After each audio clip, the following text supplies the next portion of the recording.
네, 오늘 말씀은 이제 주님의 고난을 생각하는 이제 첫 번째로서 고독한 구원자라고 제목을 한번 정해봤습니다. 사람이 참 고독하면 힘들죠.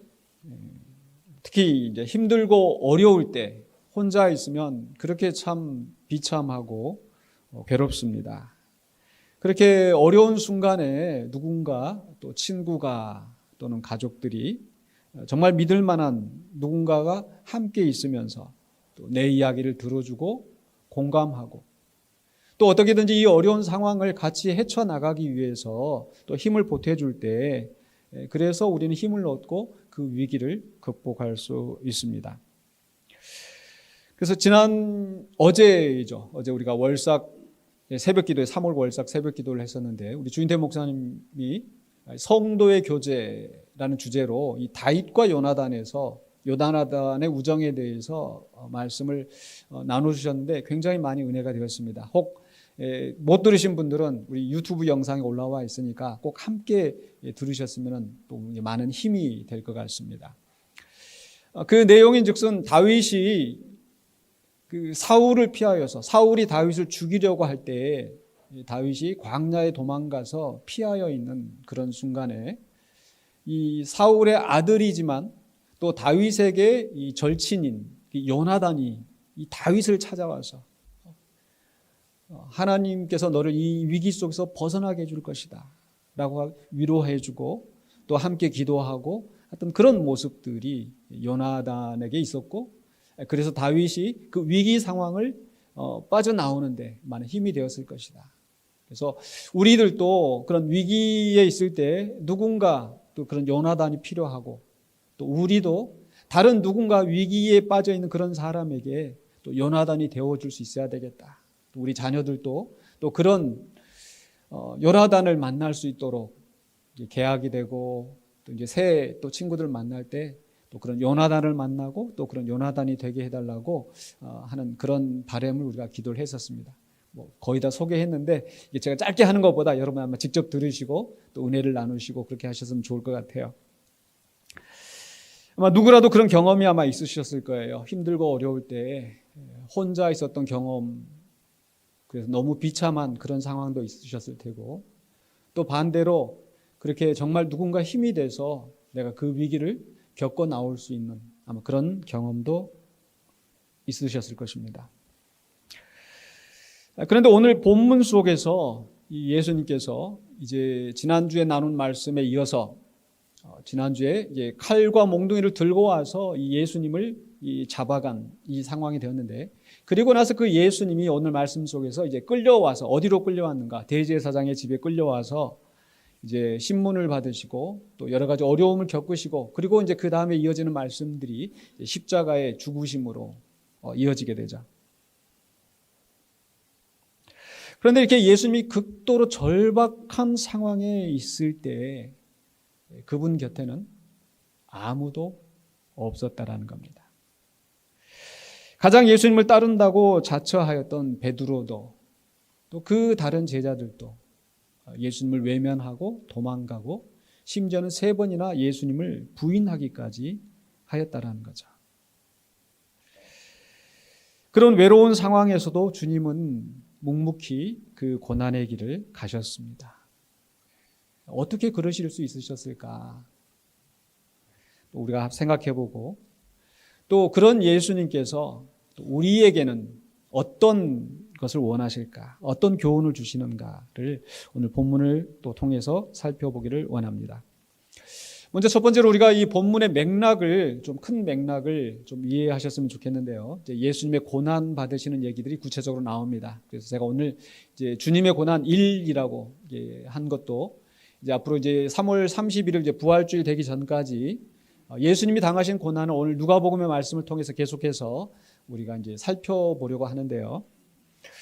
이제 첫 번째 장면이 우리 지난주에 나눴던 말씀 22장 누가복음 22장 47절 53절까지가 이 감람산에서 예수님께서 이제 잡혀가셨다라는 그 내용이었었죠. 여러분 주보에도 제가 그 큰 틀을 좀 정리를 해봤는데요.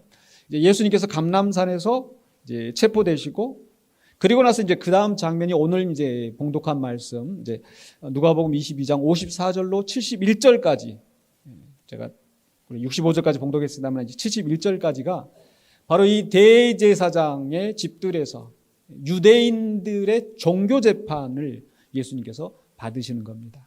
그리고 나서 이제 23장으로 넘어가면은 이 로마의 재판. 그러니까 이 당시에 이스라엘은 로마의 식민지에 있었기 때문에 이 로마의 총독, 로마에서 이 파송한 총독인 빌라도, 또 그 나라를 이제 분할해서 관리하는 이 헤롯에게 예수님께서 또 재판을 받으시는 거죠. 이건 앞에 종교적인 재판에 대비해서 이 정치적인 또는 행정적인 그런 재판이라고 할 수 있겠습니다. 그리고 나서 이제 23장 26절로 56절까지 해서 예수님께서는 이제 십자가의 처형을 받으시고 장사하게 되는 거죠. 이런 내용들을 이제 앞으로 쭉 우리가 계속해서 고난 종료주의 또 이 고난 주간 특별 기도회까지 이제 살펴볼 겁니다.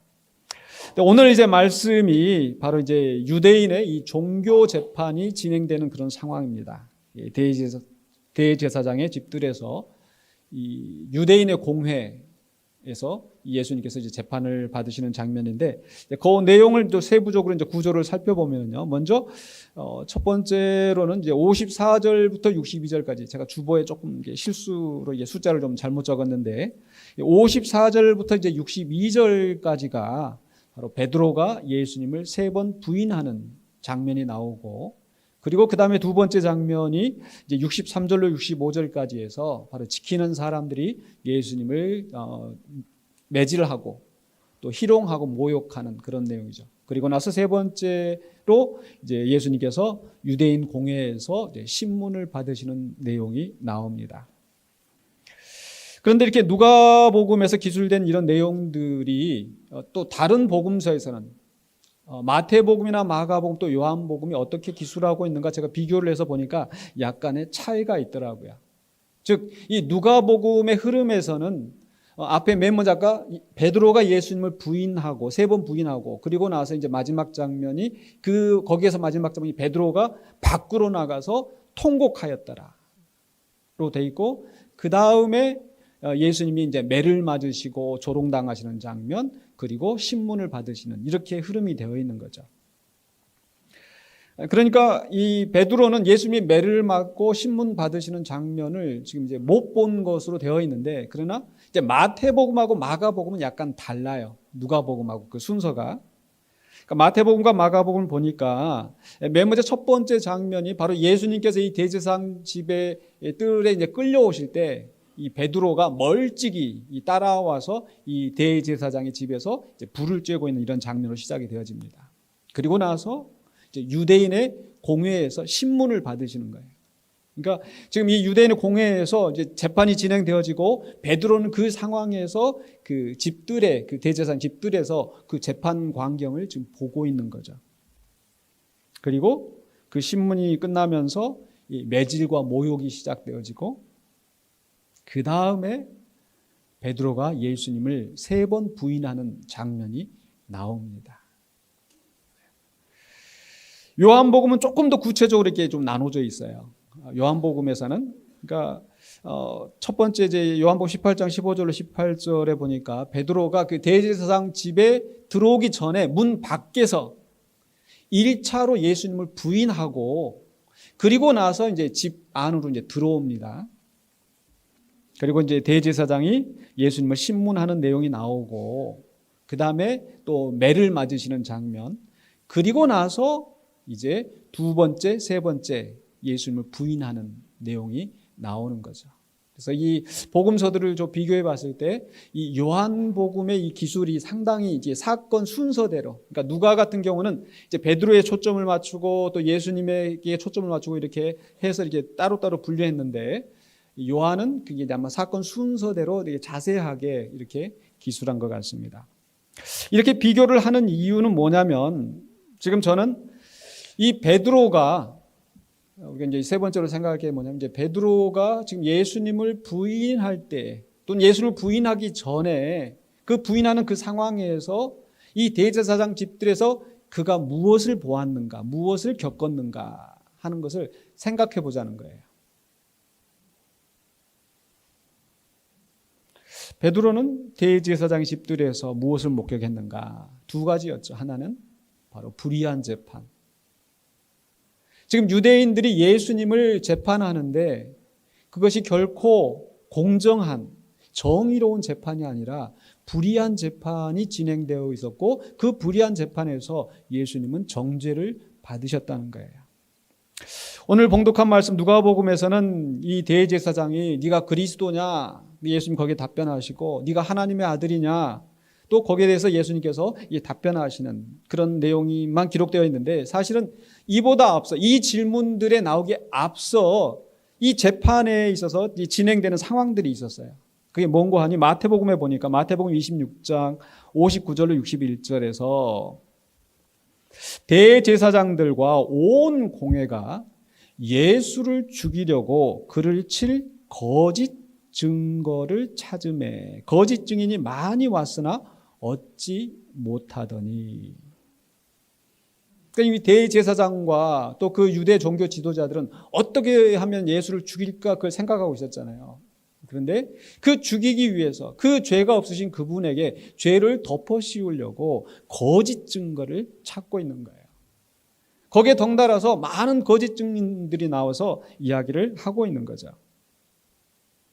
그런데 그들의 거짓 증언이 성공하지 못한 게 바로 마가복음 14장 55절 56절에 보면 역시 비슷한 말씀이 나오는데 대제사장들과 온 공회가 예수를 죽이려고 그를 칠 증거를 찾되 얻지 못한 이유가 뭐냐면 이는 예수를 쳐서 거짓 증언하는 자가 많으나 그 증언이 서로 일치하지 못함이라. 그러니까 거짓 증언, 그러니까 진실한 증언은 딱 일치할 수 있잖아요. 근데 거짓 증언을 하다 보니까 이게 맞지 않는 거예요.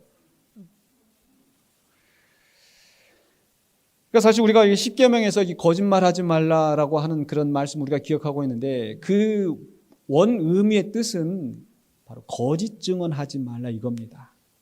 왜냐하면 바로 이 하나님의 법에 의해서 하나님의 법이 기준이 되어서 이제 그 백성을 심판하고 판단하고 하는데 거기에 대해서 누군가 거짓 증언을 하면 그리고 그 법에 의해서 처단을 받는다면 이건 하나님의 정의가 왜곡되어지는 결과가 되지 않겠습니까? 그렇죠? 살인하지 않았는데 저 사람 내가 죽이는 거 봤다고 거짓 증언하고 간음하지 않았는데 내가 봤다고 하고 무고한 사람이 그 하나님의 법에 의해서 처벌을 받는다면 안 되겠죠. 그래서 하나님께서는 거짓 증거하지 말라.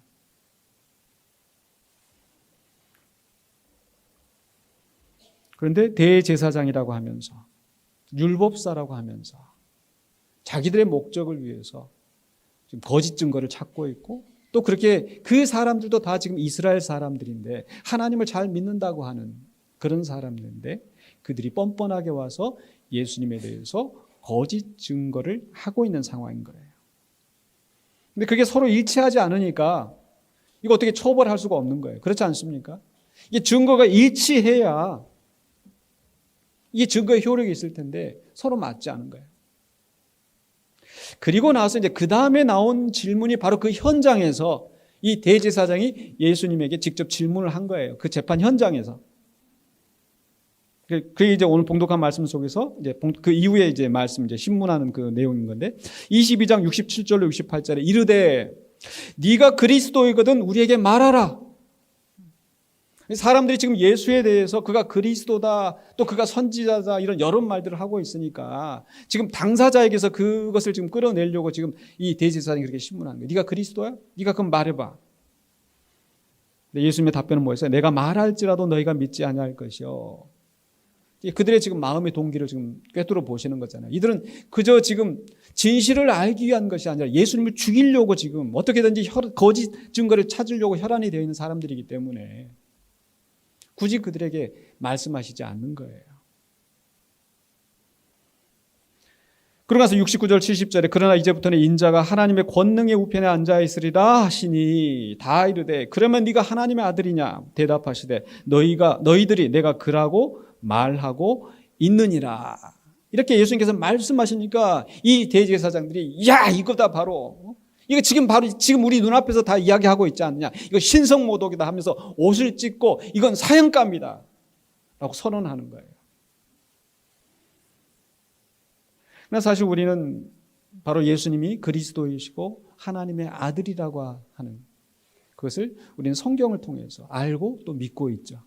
그러니까 예수님은 설사 그렇게 말씀하셨다 하더라도 그건 진실한 말씀이시고 그게 신성모독이라거나 사형받을 만한 죄를 지신 것은 아니신 거죠. 그런데 지금 이 재판을 하고 있는 대제사장 유대인들은 거기에 전혀 관심이 없는 거예요. 진리가 드러나도 믿지 않는 거고. 불의한 재판이 진행되고 있었어요. 그리고 베드로는 바로 그 자리에서, 그 현장에서, 그 재판 자리에서 그걸 지금 똑똑히 보고 있는 겁니다. 또 베드로는 뭘 봤을까요? 바로 그 재판 과정에서 또 이 대제사장의 선언이 되었을 때 바로 예수님께서 매질과 조롱을 들으면서 부당하게 학대를 받으시는 그 장면을 지금 눈앞에서 보고 있는 겁니다. 오늘 봉독한 말씀 누가복음 22장 63절로 65절에 지키는 사람들이 예수를 희롱하고 때리며, 그게 지금 베드로가 밖에 나가서 그 다음에 이제 기록되어 있기 때문에 베드로가 못 본 것 같지만 사실은 베드로가 아직 그 집 안에 머물러 있을 때 그 일이 일어난 거예요. 그의 눈을 가리고 물어 이르되 선지자 노릇하라 너를 친 자가 누구냐 하고, 근데 이 말만 한 게 아니라 오늘 누가복음도 뭐라고 기록되어 있어요? 이 외에도 많은 말로 욕하더라. 그러니까 한두 마디 하고 그냥 한두 번 그냥 이렇게 하고 끝난 게 아니라 이 외에도 많은 말로. 어떤 말들이 있었는가 보니까 다른 복음서에서는 또 각각 기록된 말씀들이 있어요. 마태복음 26장 66절로 68절에 보니까 그는 사형에 해당하니라 하고 대제사장에게 선언하니까 사람들이 이에 예수의 얼굴에 침 뱉으며 주먹으로 치고, 어떤 사람은 손바닥으로 때리며 주먹으로 치고 뺨을 때리고, 그러면서 선지자 노릇하라. 왜? 예수께서 병자를 치유하시고 귀신을 쫓아내시고 하나님 나라의 복음을 선포할 때 사람들이 누구라고 했느냐? 그러니까 선지자다, 죽은 요한이 돌아왔다, 엘리야다, 그리스도다, 많은 말들이 있었는데 자기들도 그런 소문을 들었는데 바로 이 사람이 그렇다고? 그러니까 예수님의 눈을 가리고 때리고 뺨을 때리고 뺨을 치고, 그래도 누가 했는지 맞춰보라고.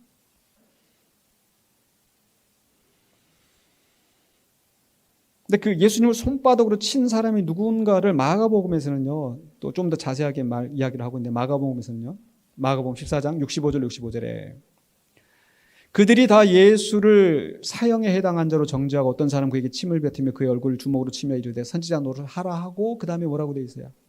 하인들은 손바닥으로 치더라.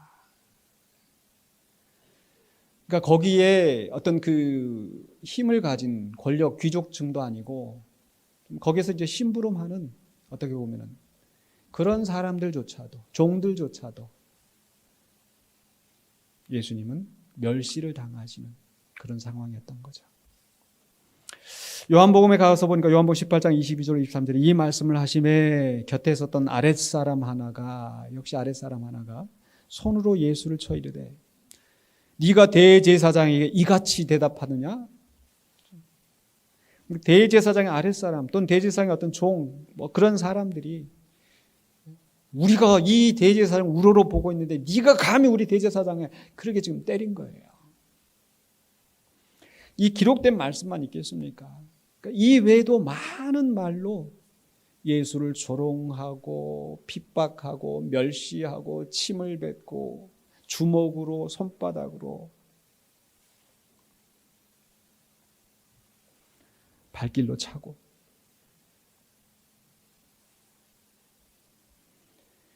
그 장면을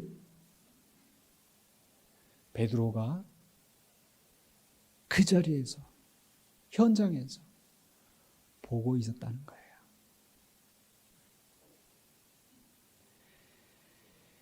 그리고 나서 예수님을 부인한 거예요. 그러니까 그냥 부인하고 그렇게 한 게 아니라 그렇게 예수님이 그렇게 불의한 재판을 당하시고 고통을 당하실 때 나는 저 사람하고 상관없다. 나는 모르는 사람이다. 사실 베드로는 그 본 것에 대해서 어떻게 했어야 하겠습니까? 상식적으로. 예수님의 제자인데 예수님과 이렇게 동고동락하면서 누구보다도 예수님을 사랑하고 내가 죽는 데까지 예수님 따라가겠다고 했던 그 베드로였는데 이런 상황에서 지금 어떻게 했어야 되겠습니까? 그런 불안 재판이 진행될 때 많은 사람들이 예수님을 어떻게든지 죽이려고 막 거짓 증거를 하고 이 사람 저 사람이 막 이런 말 저런 말 하고 서로 맞지 않으면서 누가 올래 내가 할 때 내가 봤다고 내가 증거하겠다고 그렇게 했어야 되지 않겠습니까? 설사 아무런 예수님하고 관계가 없는 사람이라 하더라도 내가 진실을 알고 있다면 누군가가 그렇게 불의하게 거짓말에 의해서 그렇게 불의한 재판을 받고 있다면 나서서 말해야 되지 않겠습니까? 가끔 이렇게 보면 길 도로에 여기서 이렇게 사고 난 거 목격한 목격자를 찾습니다.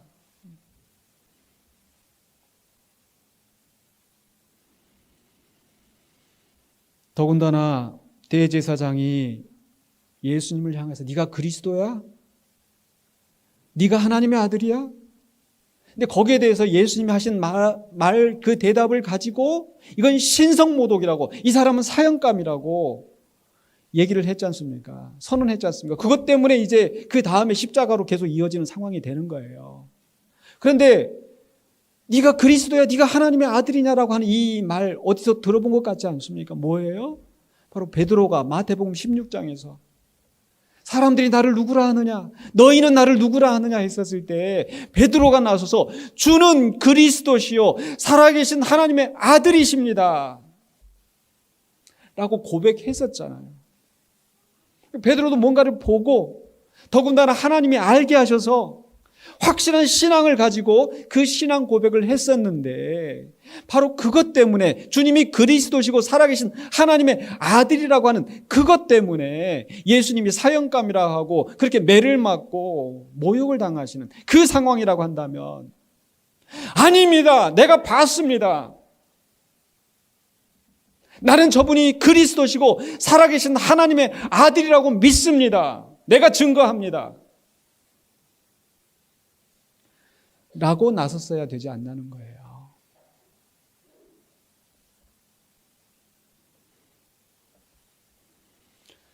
또 예수님께서 그렇게 부당한 학대를 당하실 때 정말 내가 그리스도요 살아계신 하나님의 아들이라고 믿는 내가 주여 주여 하고 따라다녔던 그리고 나를 사랑하셨던 바로 그분이 내 눈앞에서 저렇게 처절하게 조롱당하고 매를 맞고 있는데 그때 가만히 있는 그 베드로, 여러분 우리가 만약에 내가 남편과 또는 아내와 또 가족들이 함께 가는데 뭐 매를 맞고 막 그렇게 막 당하는데 나 몰라라 하면 어떻게 되겠어요?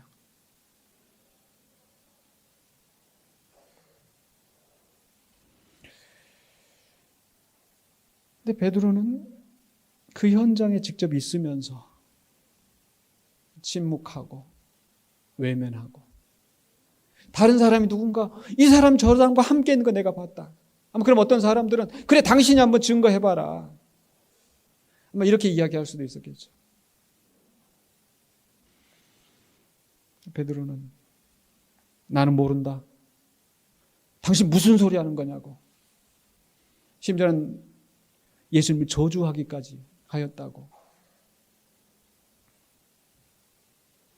그러니까 지금 베드로가 예수님을 3번 부인했다고 하는 게 그냥 뭐 겁이 나니까 그냥 이렇게 막 부인한 그런 정도가 아니라 지금 예수님은 처절한 상황을 겪고 계시는데 그 자리에 현장에 있으면서 눈으로 보면서 그 예수님을 외면하고 있는 거예요.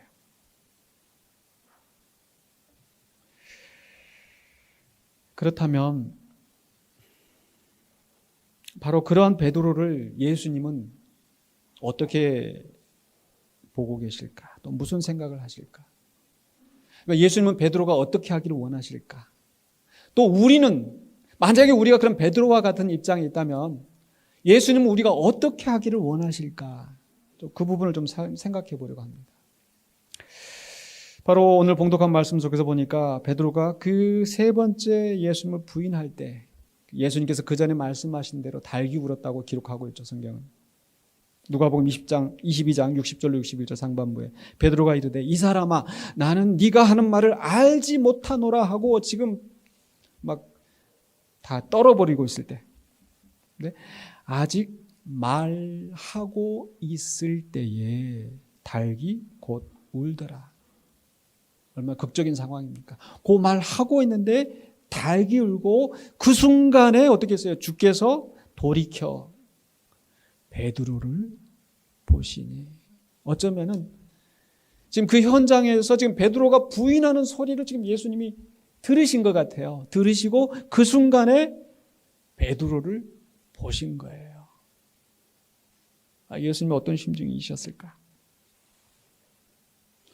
아니 예수님이 어떤 눈길로 베드로를 바라보실까? 상상을 해봅니다. 만약에 저라면 원망의 눈으로 세상에 네가 어떻게 나한테 그럴 수 있냐고, 내가 너 그럴 줄 알았다고, 미움과 증오로 배신감에 허망함에 그런 눈으로 바라봤겠지만 그러나 예수님은 그러지 않으신 것 같아요. 예수님이 어떤 눈길로 바라보셨을까? 어떤 심정이셨을까? 생각해 보면 바로 예수님은 그런 베드로를 불쌍히 여기시고 측은한 마음으로 바라보지 않으셨을까? 왜냐하면 사실 일이 벌어지기 바로 직전에 그 예수님께서 그 최후의 만찬에서 그 체포되시기 전 그 식사 나누실 때 그 베드로와 나눈 대화가 있잖아요. 뭐라고 말씀하셨어요? 누가복음 22장 31절로 32절에 시몬아 시몬아, 베드로를 부르시는 거예요. 보라 사탄이 너희를 밀가 부르듯 하려고 요구하였으나 그러나 내가 너를 위하여 내 믿음이 떨어지지 않기를 기도하였노니. 그러니까 사실 예수님이 너 베드로 네가 나한테 이럴 줄은 몰랐다 이런 생각을 하시지 않고 이미 그 전에 알고 계셨어요.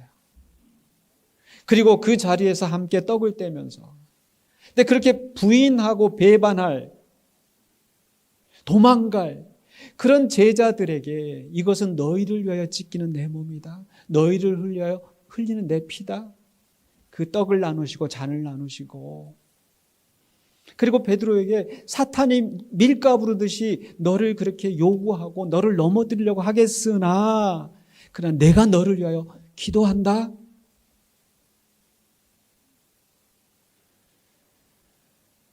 그런 예수님이 지금 그 베드로가 예수님을 부인하는 그걸 보면서 막 원망하고 증오하고 이렇게 하셨겠습니까? 그러니까 바로 그 순간에 지금 베드로를 보시면서 예수님이 어떤 심정이실까?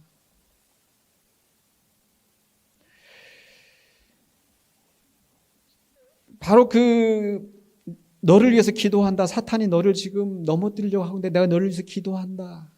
그런데 너는 그렇게 돌이킨 후에 네 형제를 굳게 해라. 이미 베드로가 그렇게 시험 들 걸 아시면서도 지금 예수님 하셨다고 그랬잖아요.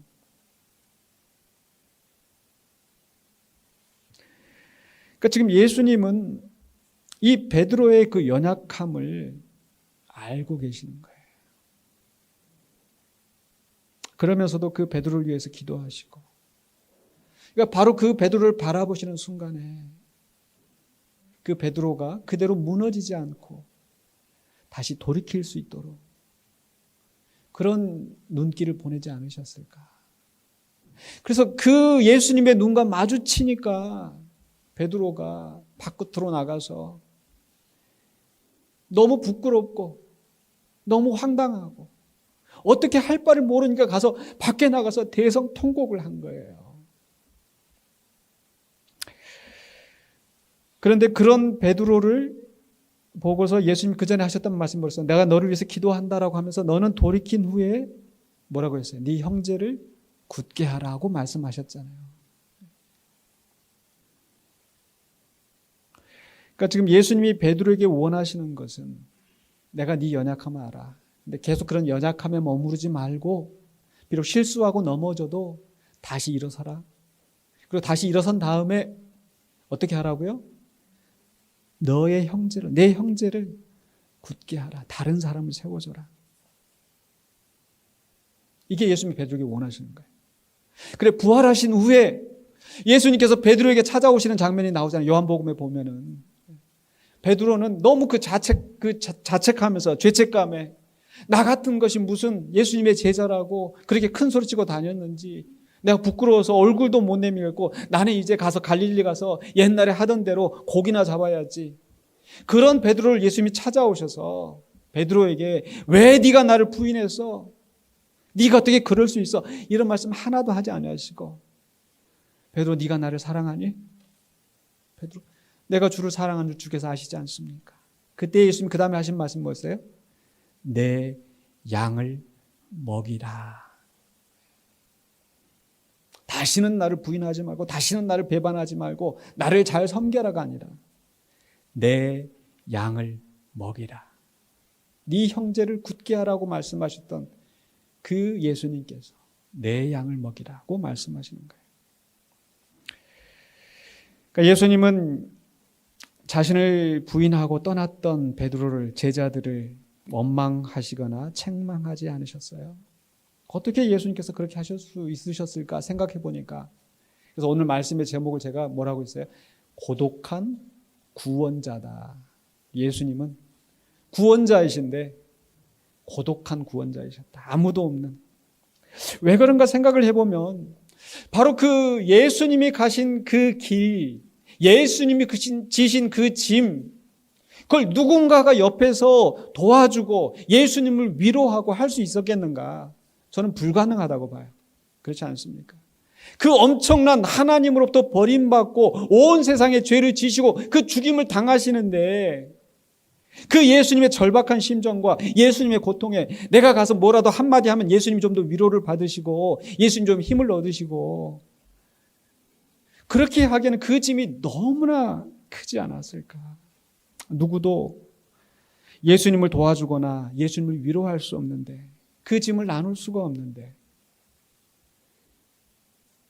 그러는 순간에 예수님 오직 하나님만 바라보시면서 하나님의 뜻을 생각하시면서 그 길을 묵묵히 가시지 않았을까.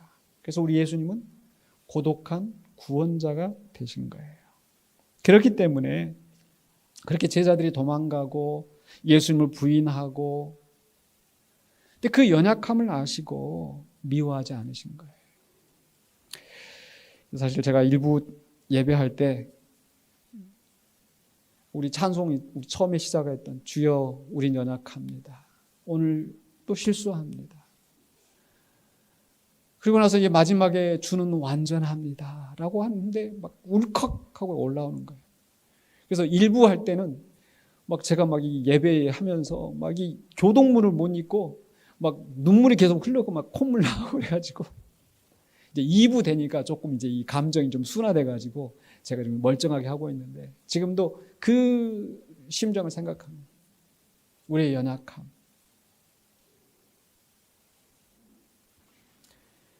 주님은 완전하십니다. 그래서 우리가 넘어지고 주님을 부인하고 실망시키고 해도 우리 주님은 그런 우리를 불쌍히 여기시는 거예요. 그리고 계속 그런 연약함 가운데 머물러 있기보다는 더 굳세어지라고 우리를 위해서 기도하십니다. 그래서 예수님이 우리에게 바라시는 것은 무엇일까? 비록 우리가 예수님의 짐을 덜어드리지 못하고 예수님의 마음을 위로해 주지 못한다 할지라도 내 형제를 굳게 하라.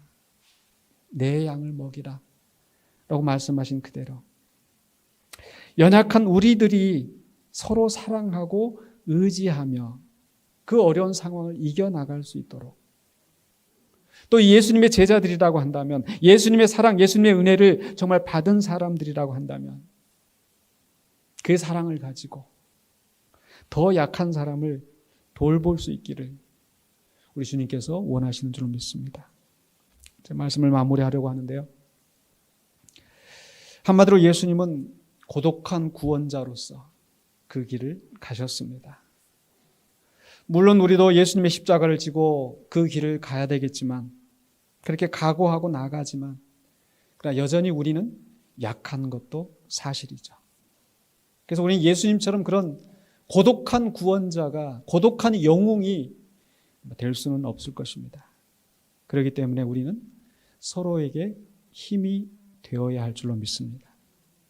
어제 새벽에 나눴던 그 말씀, 다윗이 하나님의 마음에 합한 사람이고 어려서부터 영웅이었고 골리앗을 물리친 그런 믿음이 출중한 사람이었지만 그에게도 역시 연약하고 무너질 뻔하고 그런 순간에 요나단이 옆에 있었다는 거예요.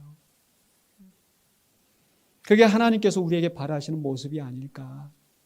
우리에게 완전함을 바라는 것이 아니라 연약한 우리들이 그 하나님의 사랑에 힘입어서, 예수님의 그 은혜에 힘입어서 다른 사람을 돌볼 수 있도록 성장하기를 원하신다는 거예요. 여러분, 우리 만약 부모가 지금 막 큰 문제가 있어요. 막 지금 이제 부도가 막 사업을 하고 있는데 부도가 나든지, 막 이게 어떻게 지금 메꿔야 할지, 그런 순간에 막 이 꼬맹이 어린 아이 자녀들이 뭔가 부모에게 힘이 되어주기로, 야, 내가 지금 이 사업에 지금 부도가 날 판인데 너 가서 지금 아르바이트를 해서 돈 벌어라고, 이러지는 않을 것 같아요. 그런데 그런 부모가 이 어린 자녀들에게 원하는 게 있다면, 형이 동생을, 누나가 동생을, 또는 서로 형제들끼리 우애하면서 과자 하나라도 서로 나눠 먹으면서 그렇게 하기를 원하지 않을까요? 어쩌면 예수님의 심정이, 내가 지어야 되는 이 짐은 나 혼자 져야 되는 짐이지만 너희는 또 너희가 서로 그런 연약함을 돌보고 보듬어주고, 그래서 함께 서기를 원한다. 그래서 예수님 하시는 말씀이 뭐였습니까? 지극히 작은 자에게 한 것이 곧 나에게 한 것이라. 지극히 작은 자에게 하지 않은 것이 곧 나에게 하지 않은 것이라 라고 말씀하지 않습니까? 그래서 저는 우리 교회 군산영광교회를 생각할 때 정말 우리 군산영광교회가 그렇게 예수님이 기뻐하시는, 우리가 예수님을 위해서 막 뭔가를 하고 하나님의 나를 위해서 뭔가를 막 이뤄내고 그런 영웅들이 많이 있어서가 아니라, 비록 무너지고 부서지고 연약한 가운데 있는 우리라 할지라도 서로를 돌아보며 서로를 세워줄 수 있는 그런 공동체가 되기를 소원합니다.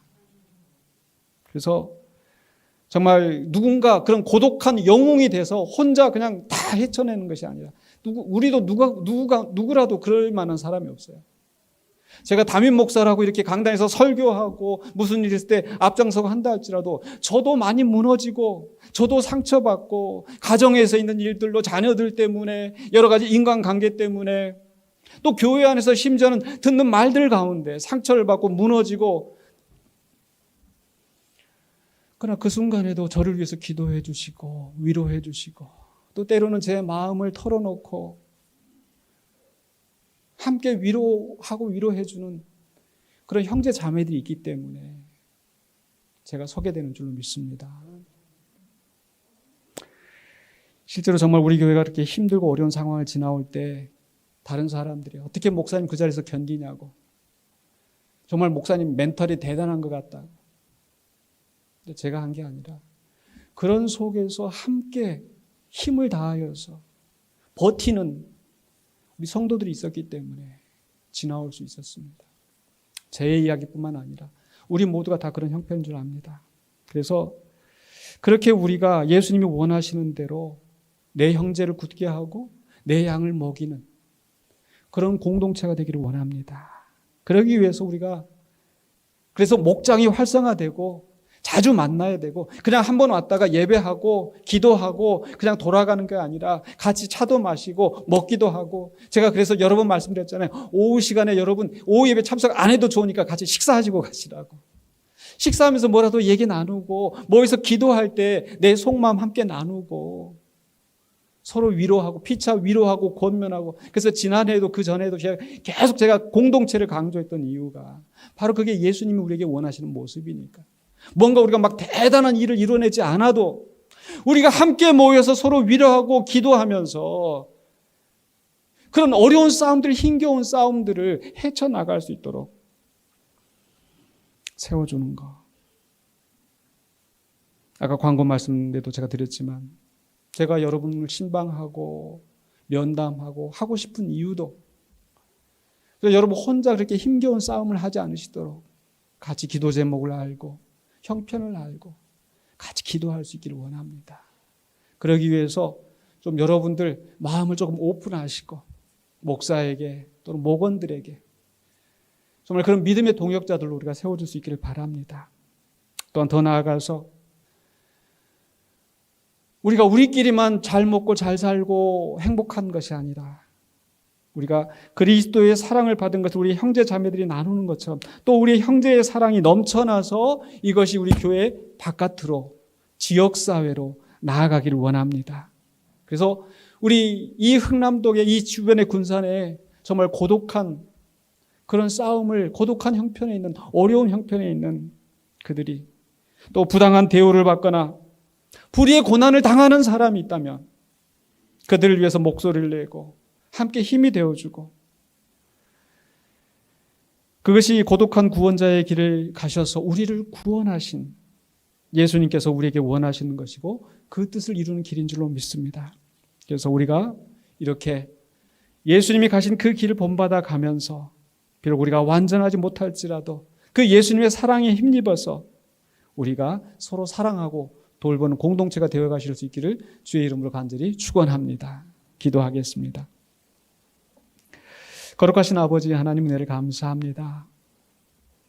우리는 끊임없이 범죄하고 실수하고 심지어는 주님을 부인하고 배반하고 주님을 근심하게 할 때가 많으나 우리의 연약함을 아시는 주님께서 여전히 우리에게 향한 소망을 버리지 아니하시고 우리를 붙드시고 기도하시며 우리를 용서하시고 세워주심을 인하여 감사하며 주 앞에 다시 나옵니다.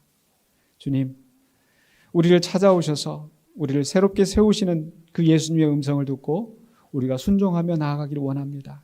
네 형제를 굳게 하라, 내 양을 먹이라 하신 그 주님의 음성을 듣고 우리에게 주신 사명 잘 감당하는 그래 주님이 가신 길 우리도 함께 갈 수 있는 우리가 되게 하여 주시옵소서. 예수 그리스도 이름으로 기도하옵나이다. 아멘.